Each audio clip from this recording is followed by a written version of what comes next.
Okay, so those are letters. When you go to any shop that sell like Copics, there's letter on them. And now there's there's numbers. Like this one's E29. Now the first two digits, 29. The first two, letter 2, and the number 2, represent the saturations of the color. Okay, the saturate, like how rich the colors are. Number 9, or how dark the color goes into. So hopefully you remember that if you want to take notes. It's just like saturate and then how dark and light to that color. Okay, so basically it. Now, these markers are the sketch markers that I use to all the shows because they are built with brush tips.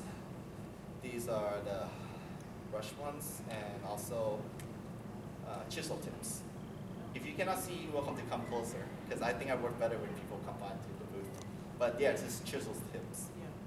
If you look at it closely, I really beat my chisel tips, so they become really like fuzzy. But the good thing about these Copic markers is that you can replace the tips. Just pull them out. Oh, that's nice. So I had these pens when I first came to America when I was 16. Like most of these pens were about 15 years old. It's almost antique. But some of the pen I had to buy a new one because sometimes I step on them. I work really fast, I step on them, I break them, I crack them, like right here. When it's cracked, the ink leak, and you can't really change the whole pen for it. They're running between like about $5 to $7 different places, but I always recommend to just get them online. And sometimes Copic give me like coupon codes. If you guys follow me on Facebook, I usually give like coupons at 30% off. And my suggestions, when I first came here, my mom asked me like, what did I want for Christmas? My first Christmas. Anything? Copics. All the colors. Granted, so I have my first 4 set A, B, C, D right away. Okay, and set E was released later in 2013. That's when they introduced the 5th set, which is E. Now, I recommend you guys to buy sets better individually because you can change the tips anyway. It's no point to buy individually or small cases. For me, that's my suggestion. If you know you're going to be using them already, just every 2-3 months you get 1 case. Every other 3 months, or any birthday, Christmas, Valentine's, Halloween, whatever, you just get a case for every occasion. And then you use only like 5 sets. You think about it, you pretty much have all the colors. You don't have to go rebuy them. Unless you use, like me, because I step on them. I have to buy new pens. That's the only way. But you can always just buy tips. The nibs, there's 2 types of nib, like I said. That there's also other types of nibs too. If you like certain types of, there's other shorter brush nib. These are longer ones, but there's a shorter brush nib that you can buy them and replace them and change them as well. Now, when you place them, you want to refill them as well because it's only gonna be white. Let's see. So yeah. Now, speaking about refilling, are these ones. These one, you can refill your marker maybe about 10 to 13 times per pen, basically. And if you look to the back of the refills, from the logo to the back, there's these bars, little small bars.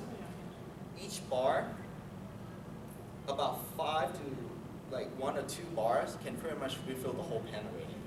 You don't really need to use that much.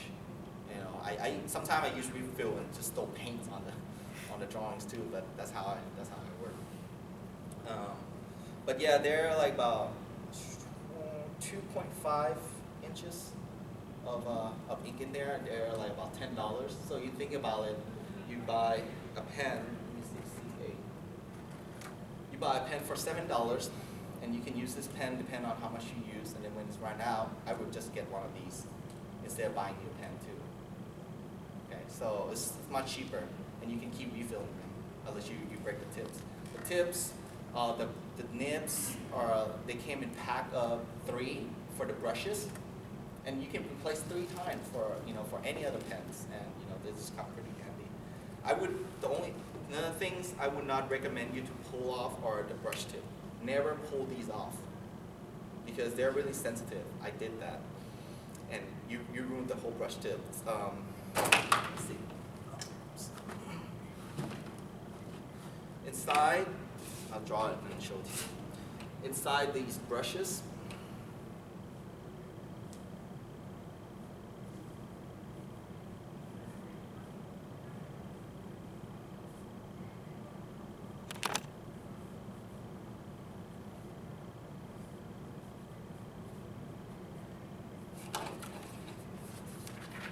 can you see it? Look like kindergarten drawings. But it's basically this marker right here, this part here is the base, and this whole thing is actually the tip that I sell at the shop for 3 of them for maybe like $5, $6, but you get 3 tips.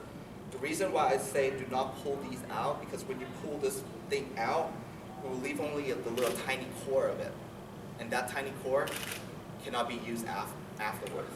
It's just done. It's supposed to be attached together. And the reason why I say I broke about 15 pens, because I broke 15 of these out from the base. And it came from how I flick the markers. Now this is the technique that I use a lot. You guys probably see me flicking the markers onto this thing. So usually I use the tips here and then shoot it out like this, right, to do splattering. Now there's a damage to doing this technique. Is what it causes is when you flip the marker so much, it start pulling out the top tip out from the core, and that's how I damage my brush a lot of time. So unless you have a lot of cash to throw in for new tips, we will come to you and do that technique. That's how I do it. Now to do that technique, usually I would use. Normally people think that I just flick them, but I have a technique to flicking them, because with this long tip, there's 2 sections. I divide the little brush tip into 2 sections. Now, usually there's two ways I'm flicking them. One is how I go all the way to the core of it, and I flick the markers. You get a bigger, thicker splatting, like shooting more inks, because when the paper slides to the tip, it's actually squeezing all this ink out, right? Then differently than when I use the small tip of it to shoot it, is create like a little small splattering. So it depends on what kind of splattering you want to do, but usually it just shoots out like that. So I always tell people to stay away. Now, I used to get really dirty with my work a lot in my hands and stuff. So you always want to have one of these in hand. They're called the blenders. Okay, blenders work for to clean up the markers or clean up your drawings. Some people like to color inside a line, like really, really perfect. And sometimes you make a little mistake, color off the line. So this comes into handy. So you can use their tips here, the brush tip or the chisel, to move the paint back. It's like eraser in a way, but not like a huge area of erasing the markers, because these markers are about 60% alcohol to 70%. That's why when I work on it, I get a little high. Okay, I should say that on the video. Anyway, but you can also get like a bottle of these as well for cleaning up, mess. When you make a mess, like splattering on the table, you can get a whole bottle of blender to just clean up for your mom. You make a mess, you just wipe it off with a blender. So it's removable basically. Usually my hand will just use a nail polish or whatever, like clean it up, whatever the nail alcohol thing they use. Yeah, it's the same. It's almost the same thing. It doesn't smell as strong, but it gets you a little high. Now, so that was the technique for the brush tips and flicking everything. Now refill. Okay, so a lot of time people doesn't know how to refill them. And usually Copic, normally Copic will release this metal long bar thing. Okay, this has happened to me and my boss. But he said, hey Bordin, use this. It's a lot faster to refill your markers. And I was like, really, John? I don't know. I have a faster way to refill my markers. So let me tell you about these long metal refill thing. So what it does is, I don't have it with me, but it's like a long needle that sucks all the inks in, and you squeeze it in, right? So you suck out from the bottle itself, and then pour it in there. The only disadvantage of those is what happens, you have to refill a whole box of these. Or like 10, 15 colors. That means you have to take that needle and wash every single colors you refill. It's very slow. Yeah. I told John, I don't know, John, but I have to refill like half of that case. You know, John is the owner of Copic USA. And I was like, With some straws. yeah, you know, it's like straw, but the pigment will still be inside those needles. So I tell them, it's like, I have a better way to tell people to refill them. It's called pull the tip out and pour it in. You know, so because these ones can just take it out already, and you can just open it up.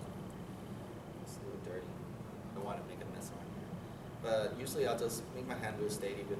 You can practice, but it's a lot faster once you get used to it.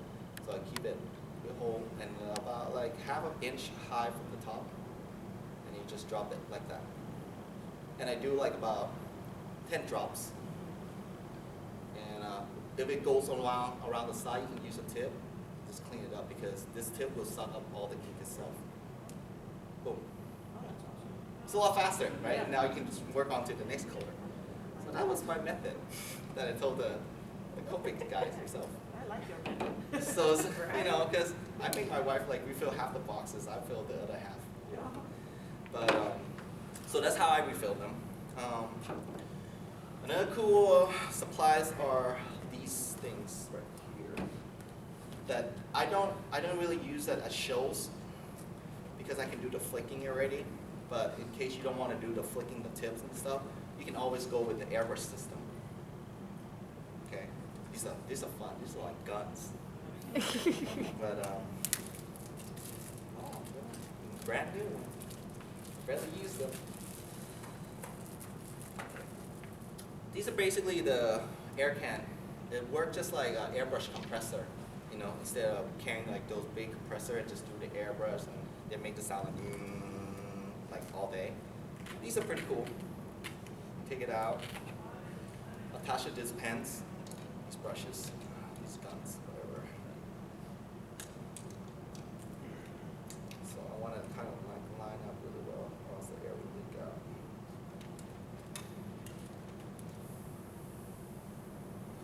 So you can hear the air's flowing out. So guys.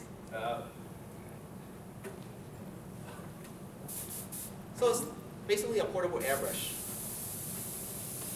It's good for the summertime.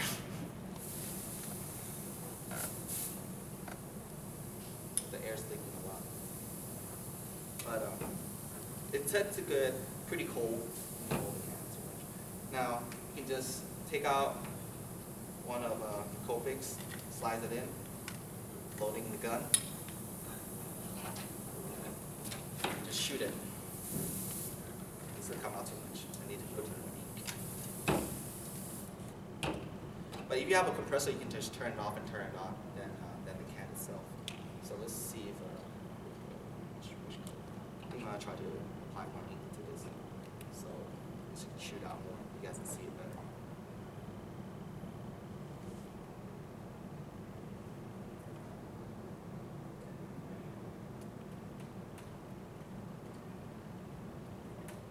Glad you guys all came to listen to me talking. Because normally I don't really do panels because I'm always busy at the booth here.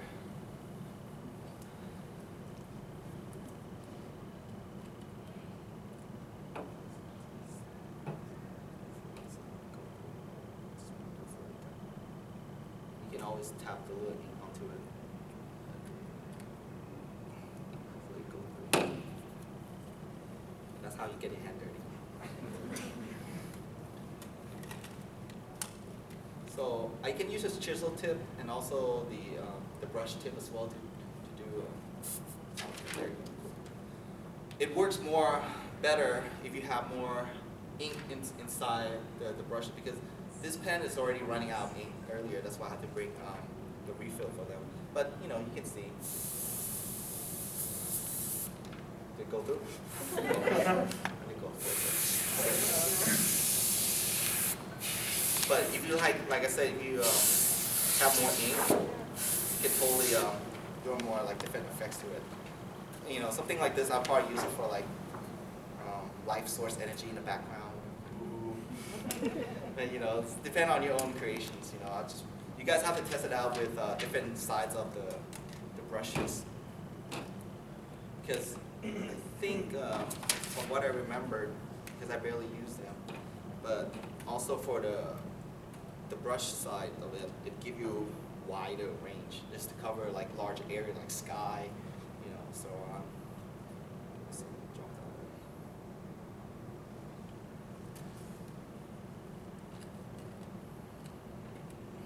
that. And another reason why I don't use these as shows, because there's some rule regulations against like airbrushing in indoors and stuff. It's not good, but these are not as toxic. And you can use Copic on t-shirts too, so that you guys know, so you can airbrush. Yeah, so it's a little bit bigger. Yeah, so it's like cover like wider areas. But it knows how to go really close. You're welcome to come and play with them, so you can get the feel of it, because it's a full can, so fun.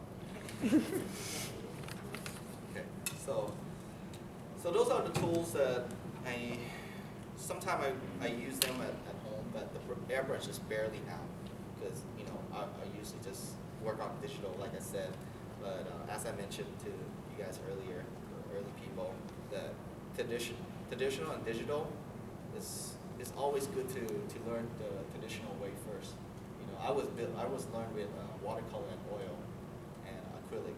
You have to know the values, light source, anatomy is very important. Your drawing would be good only if you can make everything perfect, like works around together, compositions, everything. It's not just, oh, I don't know how to use color. Sometimes it's not about only how to use color to make your image look good. If your composition is good, your poses are awesome, your anatomies are not wrong, it makes the drawings a big difference. Okay, so style is not like, oh, my styles cannot compare to that person. It's not that, and you never compare your style to other people's style. Everybody have their own style. It's not that your style are worse than that person. That's why you're not as good as them. It's not that, or else Ghibli would just kick everybody's butt. In terms of artwork. Never say your artwork sucks. Sorry. Never say that. Your drawings. You're always improving. I always improve. Drawings like leveling up. The more you do, the more slime you kill, you level up to level 2, level 3. You kill like 100 slime, you'll be level 20. So, that's how I look at things. So I already covered pretty much all the basic idea for about Copics already. I don't know if you guys have any questions in terms of material-wise. If you're gonna ask about the case, this case was custom made from the person himself. There's only made 2 of them. So you cannot find this at the store. So unless I'll try to convince him that I can help him sell the case pretty soon. But this case was custom built. Normally you can find like the regular cloth case where you can just dump all the markers in there, but they're not slot separate. I told John, I was like, John, I can't use those cloth case where I'm not organized enough. I need to know where my numbers are. I need to see my colors. So that's why he custom this one for me. But I think this case, we've been working on it to get this released at the shop. So keep your eyes open for maybe Christmas. This case, I think it ran about like $150, but it put all the markers in there. Yeah. And you look pretty badass. In the case, I don't know. So anyway, you guys welcome to come by and test out the markers, or you guys wanted me to show a quick drawing to you, I can do that. You guys welcome to come up and draw a quick Batman Joker. You guys want to see? Yeah. Okay. What's the secret of a good color blend, smooth color blend? Okay. These. What's a good color to color blend now? No. What's the secret of getting an even and good color blend? Okay. That's a good question. Like I said, these are about like 60% alcohol. It's different than the leader. The leader is a little bit less alcohol. It's less toxic. But the more alcohol base, the more liquid it is, the easier to blend. So these are a little bit easier to blend in my idea. Do not, hey, that guy Copic, he's thick and blend better than the leader. No. It's also depend on your speeds too. You have to like slowly work on it. But usually, like I said, they're numbered from low to high. So you can work from low and then work up to get higher and higher and higher. Work fast also, it helps. And the blender, like I said, it worked like it blended the two colors together really well too with the blender. So I can show you guys here if you want to see it, because I don't think they have canvas for me to draw. So you guys welcome to come up here and take a look at how I work. Yeah, I know. I wish it has a. We use it once. I didn't even need this microphone here. Yeah. Anyway, okay. Yeah.